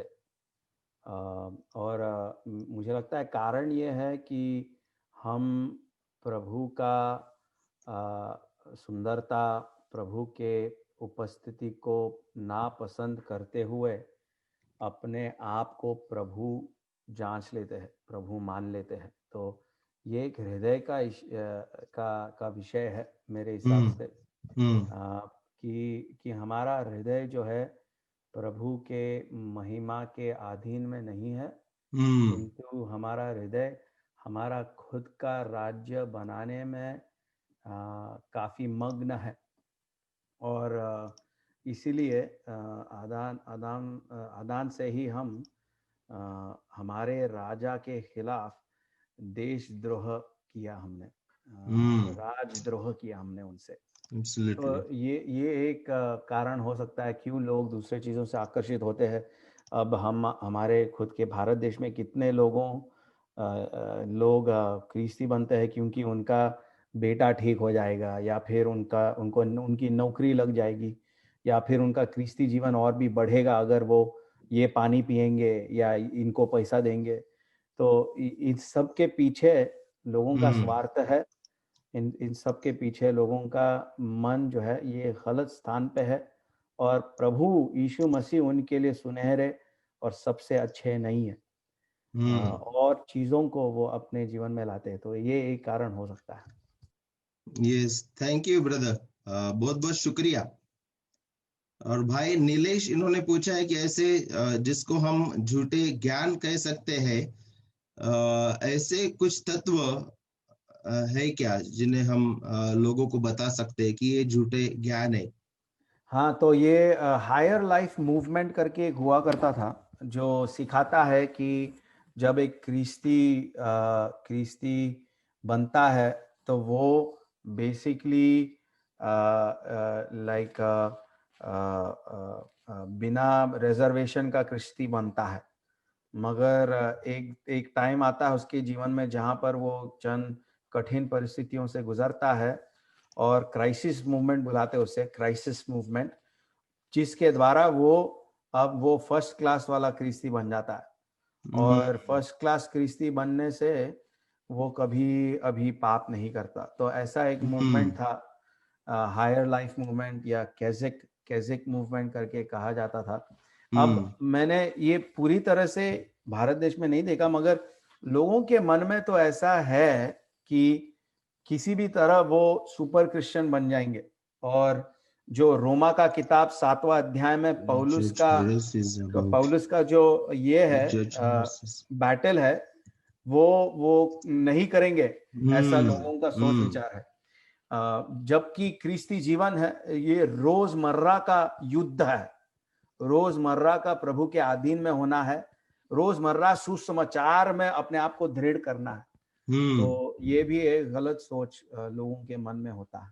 तो यस, तो जिसे हम झूठी शिक्षा कहते हैं, फर्स्ट सेंचुरी में जिसके ऊपर पौलुस कहता है एनाथेमा, जुडाइजर्स जो गॉस्पल में ऐड करना चाहते थे मसीही सफिशिएंट नहीं है तो उसे भी बाइबल झूठी नॉलेज कहती है। उसके बाद एबिनाइट्स जो मसीह का जो देवत्व है, डिएटी ऑफ क्राइस्ट, उन्होंने एबिनाइट्स ने रिजेक्ट किया। उसके बाद नॉस्टिसिज्म एलिवेटेड नॉलेज के ऊपर विश्वास रखता है। डॉसेटिज्म प्रभु यीशु मसीह सच्ची में देह धारण करके आए नहीं। मार्सियोनाइट यहोवा एक दुष्ट परमेश्वर है वो मानते हैं, मोनेटिस्ट, उसके बाद एरियन जिसने प्रभु यीशु मसीह का देवत्व जो है वो उसका धिक्कार किया। उसके अलावा हम देखते उनके जो पहले दूसरे शतक में जो हेरेसिस थे उनके आज रूप बदल के आए हैं। बहुत ही डिसेप्टिव बात है ये। तो जुडाइजर्स जो है जो गॉस्पेल में ऐड करना चाहते हैं उनके मॉडर्न प्रोपोनेंट्स रोमन कैथोलिक है, सेवन डे एडवेंटिस्ट है, नॉस्टिक जो है उनके मॉडर्न डे प्रोपोनेंट्स मॉर्मन्स है, एरियंस के जेहो विटनेस है, पेलेजियन है, उसके चार्ल्स फिनी है और उनके जो समर्थक है वो। उसके बाद सोसिनियंस है, उनके मॉडर्न डे प्रोपोनेंट्स जो है वो यूनिटेरियंस है। उसके बाद आज हम देखते हैं यरूशलेम माता, charismatic movement, third wave movement और ऐसी सब जो कल्ट्स है तो वो झूठी विद्या के ऊपर बिल्डअप हुई है। और आकर्षण की बात ये है उनके लिए क्योंकि सभी उनके जो फाउंडर है वो एक एक्स्ट्रा रेवलेशन की बात करते हैं और मैं I am closer to God than any other else. That is very attraction to the fallen man. तो मुझे लगता है कि अट्रैक्शन की बात ये है क्योंकि मैं परमेश्वर के नजदीक हूँ और आप मेरे पास आओगे और मैं आपके लिए दुआ करूंगा तो मेरी दुआ कबूल की जाएगी क्योंकि I am closest to God और मेरा नॉलेज जो है वो आप सबसे ज्यादा है। तो ये चीजें जो है मुझे लगता है कि लोगों को जो बाइबल नहीं पढ़ते हैं वो लोगों को बहुत आकर्षण का विषय रहता है। और बाकी के भाई नीलेश इन्होंने जो प्रश्न पूछा था कि कौन किसको हम झूठी विद्या कह सकते हैं, तो कुछ लिस्ट मैंने दी है, पेलेजियन और उसमें सेमी पेलेजियन भी आते हैं। अँड हे माझ्या अनुभवातून जे आहे की ज्यांना आपल्या पापाची जाणीव आणि अद्भुत ख्रिस्त देवाची जे शास्त्राची योजना जे स्त्रीचं बीज आणि जे बायबल जे पुढं मुक्तीचा जो जे इतिहास जो आहे तो पुढं नेत चाललेला आहे, त्यांना त्यांची गरजच समजली नाही, त्यांची भ्रष्टता आणि ते दंडास पात्र आहेत आणि किती मौल्यवान ख्रिस्त।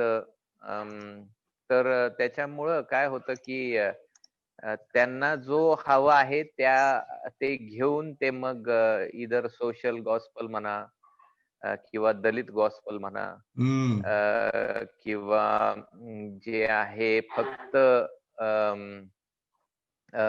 भरभराटीची सुवार्ता, काही लोक न्यूमरॉलॉजी बायबल मधले नंबर्स जे आहेत त्याच्यावर त्यांचं अख्खं जीवन जे आहे, मग जुन्या करारातले नियम विधी, वेशभूषा, अन्न,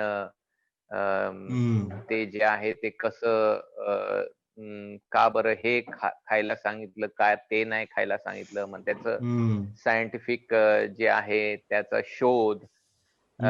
मग काही लोक जे आहे जर का आदाम 900 वर्ष जगला तर मग त्याच्या काळावधीमध्ये कोण कोण होते, ठीक आहे हे समजणं, पण काय आहे की असं होतं की ऍक्च्युली मूळ मुद्दाच समजला नाही बायबलचा।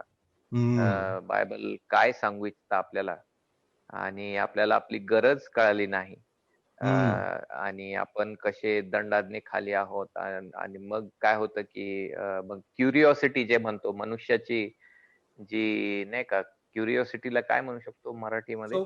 चौकस बुद्धी। हा, मग आपलं जो पापी स्वभाव आहे तो मग मुद्द्यापासून भटकण्यासाठी फार आतुर असतो।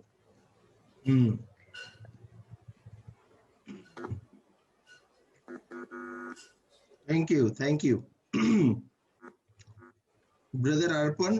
would you like to contribute something in this session?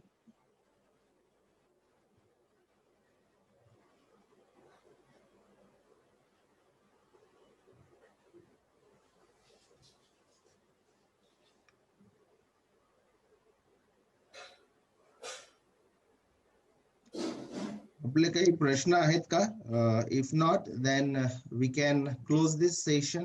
We can close this with the word of prayer. उसके पहले कुछ भाई रोशन जो है हमें बताने वाले हैं, जो उन्होंने फॉर्म भेजा था और वो अभी रिजल्ट डिक्लेयर करने वाले हैं. ओके, ब्रदर नेथन का उसके पहले ब्रदर भाई नेथन का प्रश्न है. He raise the hand. Sorry brother, I couldn't see. Yes. I don't have a question, brother. Sorry. Okay, sorry.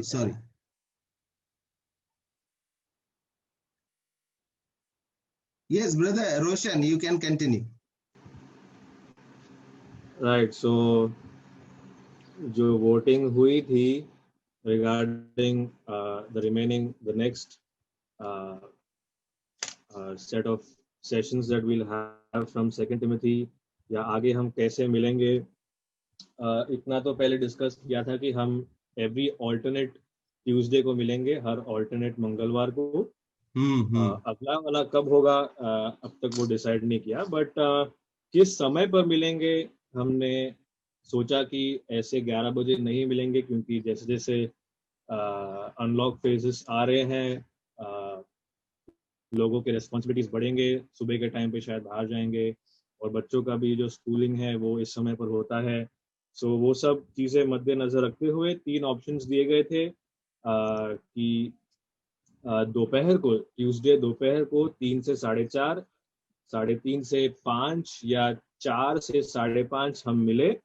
13 भाइयों ने अपने वोट्स डाले हैं. कुछ लोगों ने मल्टीपल डाले हैं कि उनको 3 बजे भी चलेगा, 3:30 या 4 भी चलेगा. उस 13 वोट्स के 13 लोगों ने टोटल 16 वोट्स डाले हैं, राइट. सो मतलब कुछ लोगों ने 2 डाले हैं. सो उस बेसिस पे मैक्सिमम परसेंटेज ऑफ वोट्स मिला है 3 से 4:30 बजे को.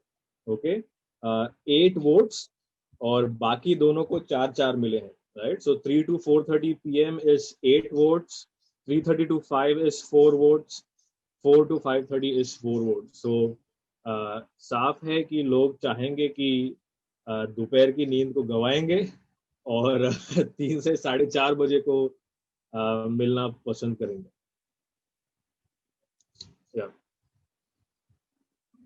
ओके, तो अगला सेशन जो है वो 3 से 4:30 बजे रहेगा, और हम लोग ग्रुप में डिस्कस करेंगे. फर्स्ट या तीसरा मंगलवार रहेगा, या दूसरा या चौथा मंगलवार रहेगा. वो भी मुझे लगता है फॉर्म भरना पड़ेगा भाई रोशन. वो आप डिसाइड कर लो ना, that's not a major thing, right. Okay, चलेगा. राइट.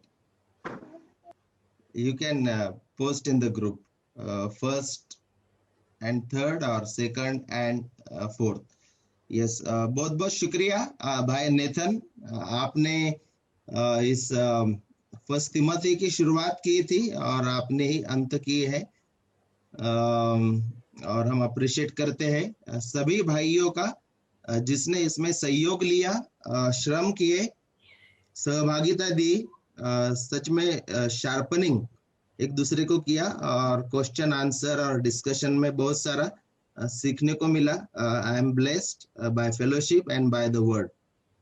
मैं विनती करता हूँ हमारे मध्य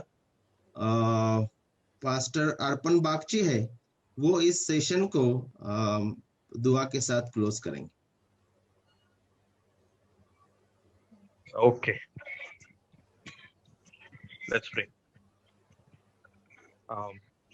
Heavenly Father, we thank you for this wonderful journey that you have taken us through, of understanding your word, of opening our eyes towards the effort that it takes to really be awed and inspired by what you have left for us and given for us. We are so grateful to you for everyone who has put in their efforts and will continue to do so. Lord, we thank you that you have given your word that continues to guide us, that continues to lead us, that continues to give us wisdom and understanding.